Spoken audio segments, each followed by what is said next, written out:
Hello મિત્રો, સ્વાગત છે તમારું ડે 11માં। આજે આપણે મહત્ત્વના વિષય પર વાત કરશું કે જેમાંથી એક બે પ્રશ્ન આવી શકે છે, તો ધ્યાનથી મિત્રો જોજો, સમજજો। બંધારણીય સુધારા અનુચ્છેદ 368 બંધારણીય સુધારો શું છે તેના વિશેની સમજ આપી છે કે સમયની જરૂરિયાત મુજબ ભારતીય બંધારણમાં ફેરફાર, ઉમેરો અથવા કાઢી નાખવાની પ્રક્રિયાને બંધારણીય સુધારો કહેવાય છે।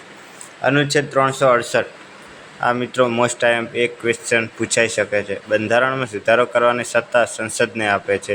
એ કયા અનુચ્છેદમાં? અનુચ્છેદ 368। લોકસભા અને રાજ્યસભા બંનેમાં બિલ પસાર થવું જરૂરી છે।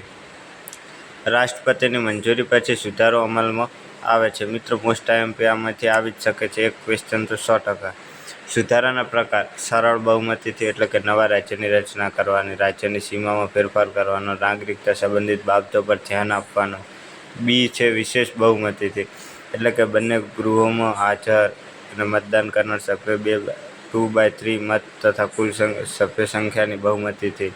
વિશેષ બહુમતી અથવા પ્લસ અડધા રાજ્યોની મંજૂરી એટલે કે રાષ્ટ્રપતિની ચૂંટણી, સુપ્રીમ કોર્ટ અને હાઈકોર્ટ, રાજ્ય સંબંધો, 7મી અનુસૂચિ। તો મિત્રો આ બાબતો છે કે જે અનુચ્છેદ 368માં કીધી છે કે બંધારણીય સુધારા વિશેની વાત થઈ છે।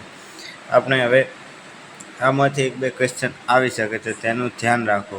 બંધારણ એક જીવન દસ્તાવેજ છે, તેથી સમયની જરૂરિયાત મુજબ તેમાં સુધારા કરીને દેશની પ્રગતિ અને સુશાસન નિશ્ચિત કરવામાં આવે છે।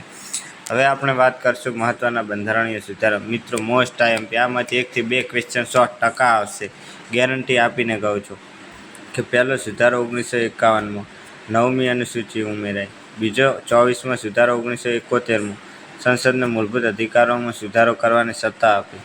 42માં સુધારો 1976માં મિની કોન્સ્ટિટ્યુશન, પ્રિમેબલમાં સોશિયાલિસ્ટ, સેક્યુલર અને ઇન્ટિગ્રિટી ઉમેરાયા, મૂળભૂત કર્તવ્યો ઉમેરાયા। આ મિત્રો આપણે પહેલાં ભણી ચૂક્યા છીએ। 44માં સુધારો 1978 મિલકતનો અધિકાર મૂળભૂત અધિકારોમાંથી દૂર કર્યો, આ પણ આપણે ભણી ચૂક્યા છીએ। 52માં સુધારો 1985 પક્ષ પલટા વિરોધી કાયદો। 61માં સુધારો 1989 મતદાનની ઉંમર 21 થી 18 વર્ષ। 73માં સુધારો 1992 પંચાયતી રાજનો બંધારણીય દરજ્જો। 74માં સુધારો 1992 નગરપાલિકાઓને બંધારણીય દરજ્જો। 86માં સુધારો 2002 શિક્ષણનો અધિકાર અનુચ્છેદ 21A। મિત્રો મોસ્ટ મેં તમને આ અનુચ્છેદ 21 ચાલ્યો ત્યારે પણ કહ્યું હતું કે એક ક્વેશ્ચન પૂછાઈ શકે છે, આજે પણ કહું છું કે આ મોસ્ટ ક્વેશ્ચન છે। 101માં સુધારો 2016માં GST લાગુ। 103માં સુધારો 2019માં EWS માટે 10% અનામત। 106માં સુધારો 2023 મહિલા અનામત બિલ, નારી શક્તિ વંદન અધિનિયમ। 5મો ટોપિક છે મૂળભૂત માળખું સિદ્ધાંત, બેઝિક સ્ટ્રક્ચર ડોક્ટ્રાઇન। તો કે કેશવાનંદની ભારતી કેસ 1973। મિત્રો આ એક્ઝામ્પલ પૂછાઈ શકે છે, તેનું ધ્યાન રાખો। સુપ્રીમ કોર્ટે કહ્યું સંસદમાં બંધારણમાં સુધારો કરી શકે છે, પરંતુ બંધારણના મૂળભૂત માળખાને બદલી શકાતી નથી।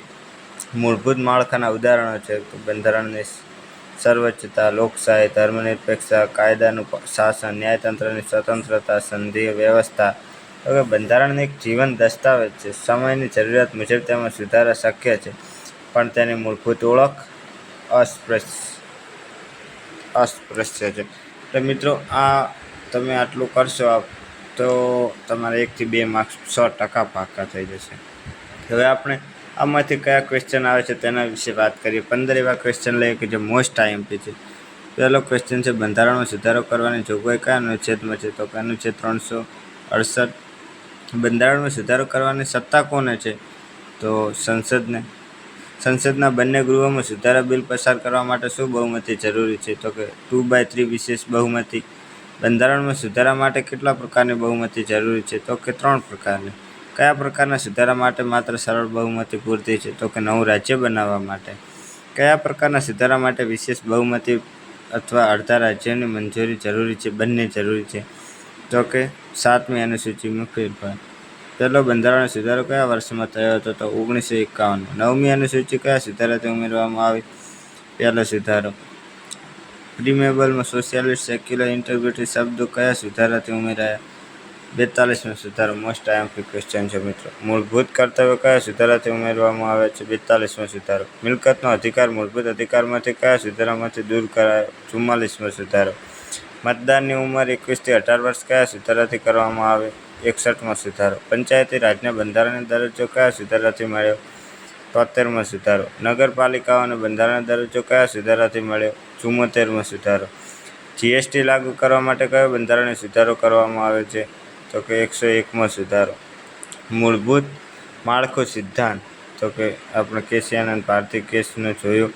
અને મૂળભૂત માળખાના ઉદાહરણ તો કે બંધારણની સર્વોચ્ચતા, લોકશાહી અને ધર્મનિરપેક્ષતા, કાયદાનું શાસન, ન્યાયતંત્રની સ્વતંત્રતા, સંઘીય વ્યવસ્થા. તો મિત્રો અહીં ડેઇલીનો જે મોસ્ટ આઈએમપી પ્રશ્નો MCQ અને સમાજ પૂરી થાય છે. તો કે જ્ઞાન એ શક્તિ છે અને બંધારણ એ આપણા રાષ્ટ્રનો આત્મા છે. દરરોજ અને મિત્રો દરરોજ અભ્યાસ કરો, સફળતા ચોક્કસ મળશે. તો આપણે રજા લઈએ છીએ. હવે મળશું ડે 12માં. તેમાં પણ આપણે મોસ્ટ આઈએમપી પ્રશ્નો કવર કરીશું, ટોપિક કવર કરીશું, જેથી મિત્રો અમારી ચેનલને સબસ્ક્રાઈબ કરી નાખો. મળીએ નેક્સ્ટ વિડીયોમાં. Thank you.